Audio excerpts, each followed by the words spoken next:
Hi friends, இன்னைக்கு நம்ம என்ன வீடியோ பார்க்க போறோம்னா ஒரு ஹெல்த்தியான கேக் தான். அங்கன்வாடியில் மாசமா இருக்கவங்களுக்கும் குழந்தை பிறந்தவங்களுக்கும் சத்து மாவு கொடுப்பாங்க. அந்த சத்து மாவு வச்சு நம்ம கேக் செய்ய போறோம். ஒரு பாக்கெட் சத்து மாவு எடுத்து இந்த மாதிரி நல்லா சளிச்சு எடுத்து வச்சுக்கோங்க. நான் இந்த டம்ளர்ல மெஷர் பண்றேன். நீங்க எதுல மெஷர் பண்றீங்களோ மெஷர். இந்த கப்ல நான் ஒரு 6 கப் எடுத்துக்கிறேன். நீங்க எந்த கப்ல மெஷர் பண்றீங்களோ அதை வச்சு மீதி மெஷர் பண்ணிக்கோங்க. நான் இதுல வந்து 6 கப்பு சத்து மாவுக்கு 1.5 கப்பு சர்க்கரை எடுத்திருக்கிறேன். ஏன்னா ஏற்கனவே நமக்கு சத்து மாவுல ஸ்வீட்னஸ் இருக்கும், அதனால கொஞ்சம் ஸ்வீட்னஸ் இருந்தா போதும். பேக்கிங் சோடா 1/4 ஸ்பூனும் பேக்கிங் பவுடர் வந்து 1 ஸ்பூனும் சேர்த்துக்கலாம். நம்ம இது நல்லா பீட் பண்ணணும். பீட் பண்றதுக்கு பதிலாக நம்ம மிக்சியில மிக்ஸ் பண்றப்ப இன்னும் நமக்கு ஈஸியா இருக்கும். இது எல்லாத்தையும் நம்ம ஒரு கிரைண்ட் பண்ணி எடுத்துக்கலாம். ஸ்வீட் என்ஹான்ஸ் பண்றதுக்கு ஒரு பிஞ்ச் சால்ட் சேர்த்துக்கலாம். 1 கப்பு ஆயில் சேர்த்துருக்கோம். ரிஃபைண்ட் ஆயில் சேர்த்துக்கோங்க. எந்த ஃப்ளேவர் வாசனை இருக்கிற ஆயில் சேர்க்காதீங்க. கர்ட் ஒரு 3 ஸ்பூன் சேர்த்துருக்குறோம்.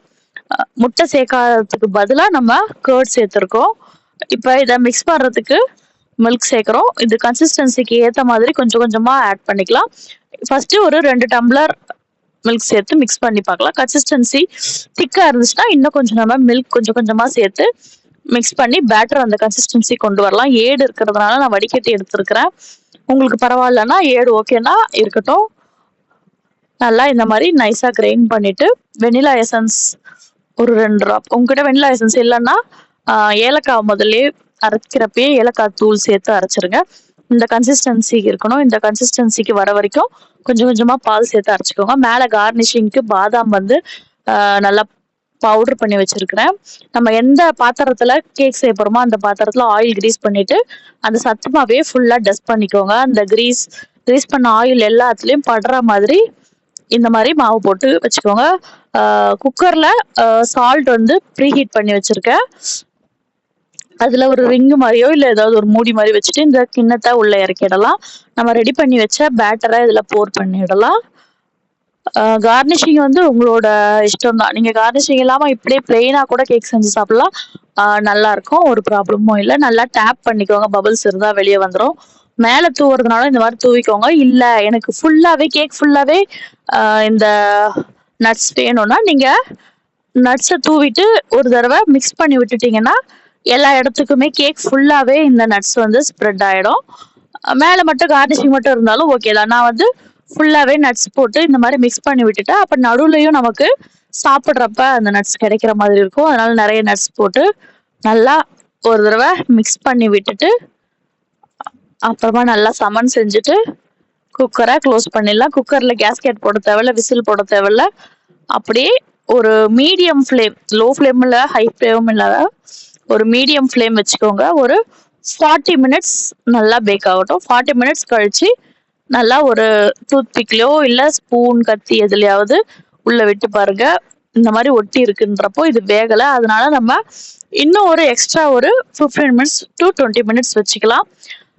நான் வந்து ஒரு 20 மினிட்ஸ் வச்சு எடுத்த பிறகு இந்த மாதிரி கத்தியை ஈரப்படுத்தி ஊற்றி பார்த்தேன், ஒட்டாம வந்துச்சு. அப்ப நம்மளோட கேக் சக்சஸ்ஃபுல். நானும் இப்பதான் ஃபர்ஸ்ட் டைம் செய்யறேன். ஒரு அளவுக்கு நல்லா வந்திருக்கவே சந்தோஷம். இந்த மாதிரி ஒரு பிளேட்ல திருப்பி போட்டு நம்ம 2-3 தடவை தட்டினோம்னா கொஞ்சம் ஆறட்டும். கொஞ்சம் லைட்டா ஆறின உடனே தட்டினீங்கன்னா வந்துடும். ஃபர்ஸ்ட் டைம்னவே எனக்கும் புதுசு இல்லையா, அதனால ரொம்ப நேரம் சிம்ல ஹைல மாத்தி மாத்தி வைக்கவே அடி பிடிச்சிடுச்சு. பரவாயில்ல, ரொம்ப டேமேஜ் ஆகல, லைட்டா தான் டேமேஜ் ஆயிருக்கு. நல்லா சாஃப்டா வந்திருக்கு. திருப்பி போட்டு நம்ம இப்ப கேக்கை கட் பண்ணி பார்க்கலாம். நல்லா சாஃப்டா வந்திருக்கு.